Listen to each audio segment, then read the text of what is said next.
So, welcome back for another video. So, sa video na ito, I am going to update you regarding my Salmon credit. Been 2 months na. 2 months ago na, nung nagkaroon ako ng Salmon credit, and some of my viewers nga po, nanghihingi ng update dito sa Salmon credit kung okay ba talaga itong loan up na ito. Based on my personal experience, I can say that I can recommend it to you talaga. You should have this Salmon credit talaga kasi diba, maganda ring alternatives to if ever na kinapos po tayo. At least meron tayong mga alternatives na pagkakautangan. Dahil si Salmon credit is a very legit itong loan up po na ito, no? Marami siyang mga partnerships. It's very legit din talaga, and we know that wala tayong question sa legitimacy po ni Salmon credit. And of course, ito ha, magandang customer service na hindi siya tawag ng tawag. Hindi siya nang haharass, and then kapag due mo na is nagpaparemind lang siya through offer to text message. Ganun lang si Salmon credit. Disclaimer ha, this video is not sponsored by Salmon credit. This is just based on my experience na gusto ko lang din siya i-share sa inyo. Anyway, sa mga wala pang Salmon credit dito, no, recap lang tayo sa application, paano mag-apply dito sa Salmon credit. Ito experience ko, first time ko lang nag-try dito, so na-approve agad tayo. So madali lang naman po ang application niya. Actually, ang dali-dali lang talaga ng application niya. And para sa akin, medyo mas mataas talaga yung chance dito na ma-approve agad tayo. Basta maganda lang yung credit score natin. Ano, wala tayong mga in-abandon po na loan outside Salmon credit. Anyways, i-share ko muna sa inyo paano ako nag-apply dito sa Salmon credit, paano po ako na-approve, and then after that po, i-share ko din po sa inyo yung naging payment terms dito, paano ako nag-buy dito, magkano yung kanyang interest rate, sa lahat po yun, i-share ko sa inyo. Of course, if wala ka pa ang Salmon credit, you can download the app naman through App Store and Play Store. Then after downloading po, i-open lang natin si Salmon credit. I-permit lang po natin itong mga nare-require po nila like contacts, location, notification, photo, and then after that po, continue lang tayo. Then i-allow lang po natin to para ma-access po natin itong Salmon credit. And then after that po, dito na tayo sa kanyang welcome dashboard, which is click lang po natin itong get started. And then mag-i-enter po tayo ng mobile phone number, and then sasend natin yung OTP. I-enter din natin yung OTP kapag na-receive na po natin. And then next po tayo. Saset po tayo ng passcode dito, or kung gusto naman po natin, i-turn in po natin yung fingerprint para mas mabilis po natin ma-access yung app. And then after that po, so andito na po tayo sa homepage po ni Salmon credit. So wala po siyang ibang details kundi ganito lang ha. Ganito lang talaga yung details niya dito. Available product. So Salmon credit nakalagay. Click lang po natin itong get started. And then sa next step po, so we can get a credit line daw po up to 50,000 pesos. Click lang po natin itong continue. And then po next niyan is the personal information. Fill up lang natin itong details natin yung dito. Click lang natin itong continue after. Magsasend po sila sa atin sa email po ng verification. And kapag na-receive na po natin, so i-verified lang natin yan. And then after that po, click lang natin itong continue. And then mag-fill up po tayo dito ng ating current address. And then next po tayo. And then the next step po is the current address details pa din po. We need to fill up again the permanent address po natin. And click lang po natin itong same as the current address para hindi na tayo mag-fill up po nito. So click lang po natin itong continue. And then total amount of money you get in a month. So pan lang po natin yung amount, and then continue lang po tayo. And then nag-ask po sila ng ating main source of income. So pipili lang po tayo. Dito marami naman siyang choices. And then after that po, click lang po natin itong continue. Nanghihingi rin po sila sa atin ng employment details. So fill upan lang po natin lahat po ng info na hinihingi nila para po makapag-proceed po tayo. Nagre-require na naman po sila ng other sources of income. So pipili lang po tayo dyan kung saan tayo belong. And then after po, click natin tong continue. Nagre-require po sila ng personal reference po natin. So isa lang yung hinihingi nilang character reference. And then after that, verify na po dito yung ating identity with a face scan. So ayan, click lang natin tong start face scan. Tapos lang po natin sa oval na yan. And then after that po, so verified na daw po ang ating face. And then click lang po natin tong continue. And sa next step po is the ID verification. So i-click lang natin tong continue. So anyway, sa mga IDs po na hinihingi nila is ito yung mga yan. And then pipili lang po tayo ng isa dyan, and then next time, then pipicture po natin yung ID natin front. And then after that po, i-review po natin yung ID information kung tama po yung mga details na dito. And then kung meron po tayong i-edit, of course, i-edit po natin. After this po, continue tayo. And then po, nakalagay dito, we're reviewing your application. So wait lang po natin. So after that po, no, nakalagay agad-agad, you got approved, diba? So ganun siya kadali. Ganun po ako kabilis na approve dito. Then click lang po natin tong continue. And then nakalagay dito, let's do a final check. So credit line term, so 3,000 po ang offer nila sa akin. And then yung interest per day ko daw is only 0.4%. May annual fee daw po ako na 0 naman, waive siya, and may processing fee na 0.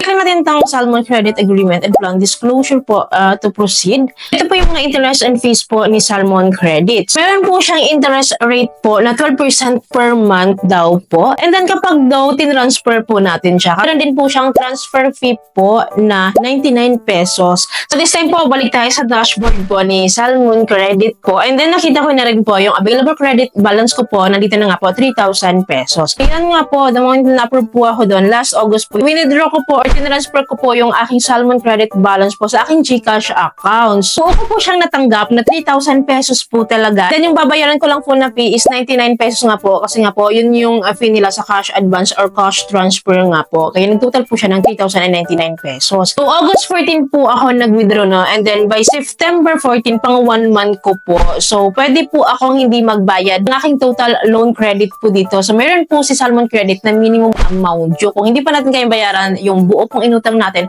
meron po siyang pa-minimum amount due. Sa case ko po is 500 pesos po yung aking minimum amount due. Pinili ko po is yung minimum amount due ko po. So, tinry ko yon, yung 500 pesos lang muna yung binayaran ko that time after 1 month, no? Para hindi lang ako magka-due dito. So, para ma-save ko pa yung another 1 month pa, no? So, tinry ko lang talaga ano bang mangyayari kapag minimum amount due lang yung babayaran ko. So, ang nangyari po, no, itong minimum amount due po na binayaran ko na 500, hindi po siya nababawas doon sa principal amount na 3,000 pesos po. Still pa din po 3,000 pesos yung aking babayaran. So, in-extend ko lang yung aking payment terms po. September 22 po, meron daw po ako interest charge na 366. And then nga po, by the next month, after that, nagbayad po ako ng minimum amount due na 500 pesos, no? So, nag-decide na ako na bayaran na siya ng buo. Ang nangyari, di ba, parang 2 months na bago pa siya ma-fully paid talaga kasi nag-minimum amount due ako nung first month ko. And then, nakikita niyo po dito na minimum payment of 500 pesos is due on October 21. So, ito po yung overview na hibabayaran. So, meron ako outstanding balance po na 3,063.11. So, due date ko is October 21. Kung gusto ko pang i-extend pa to another month po yung aking payment dito sa Salmon Credit, ang minimum amount due ko na naman po is 500 pesos. Pero dahil gusto ko na nga po siyang i-fully paid, no? Dito tayo sa outstanding balance. So anyways, pwede rin pala tayong magbayad dito ng any amount to pay as much as you want. So kung ano lang siguro yung kaya natin, no? Or kung ano lang meron siguro natin. So tumatanggap naman po pala sila. Pero hindi ko siya tinry kasi gusto ko na nga po siyang i-fully paid. So dahil gusto ko na siyang i-fully paid, so swipe right to pay lang tayo kasi nakalink na po dito yung aking GCash account. Doon ko siya kukunin.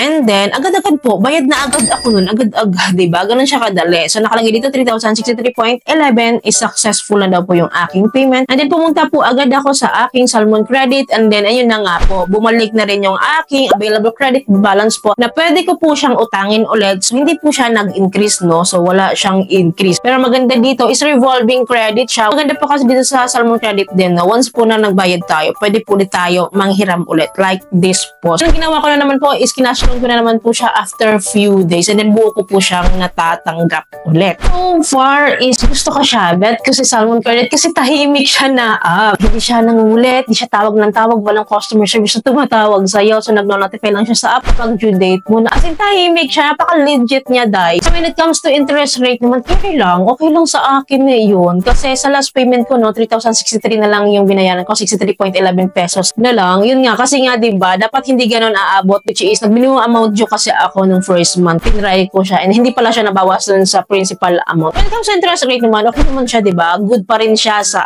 akin. Lalo pag binayaran mo agad after 1 month. So, mababa lang din na siya. Nakakatulong talaga siya. Nakakasalba din talaga siya sa atin. Once na nangangailangan tayo ng mga ganitong halaga kahit papaano is meron tayong mapaghuhugutan. Pag hindi pa natin kaya siyang i-fully paid, at least meron siya lang minimum amount due na in-offer. Pero hindi ko in-advise na mag-minimum amount due kayo kasi may affect your credit score in the long run, apektuhan yung ating eligibility. Possible yan na magkakaroon talaga ng effect iyon. So, I advise na kung may pambayad na kayo, bayaran nyo na. Yung minimum amount nyo kasi pang salva lang to in case na kinupusay na tayong pangbayad, diba? At least meron silang installment po na ganito, or I mean, meron po silang choices po na ganito. Ang hindi lang maganda dito kay Salmon Credit, no, when it comes to loan increase naman, hindi siya guaranteed na kapag binayaran mo is mai-increasean ka. Hindi siya gano'n. Nakita nyo naman, diba? 2 months to pay ko siya na bayaran, and then after ko na-settle yung aking loan dito is wala siyang increase. Pero maganda doon is nanatili pa rin yung loan amount siya na gano'n, hindi siya nawala or hindi siya bumaba, diba? diba? Ganun pa rin. So, I don't know kung mabilis ba mag-increase dito kay Salmon Credit. Kaya nga po, patuloy ko pa rin siyang ina-avail. Baka sakaling ma-increase tayo dito sooner or later po. So, those of you na meron Salmon Credit, let me know your thought and experience here sa Salmon Credit regarding sa kanyang loan increase, sa kanilang payment terms. Kumusta kayo? Kumusta yung account nyo dito? Anyways, update ko naman kayo, no? If ever po mayroong bagong changes, improvement, and update dito sa Salmon Credit at kung sa yung aking account dito, kailan ako ma-increase dito. Kaya update ko kayo, kaya dapat po nakasubscribe kayo. Ang click yung bell button para lahat po ng videos ko is updated and notified po kayo. Thank you po for watching this video. See you in my next video. Bye!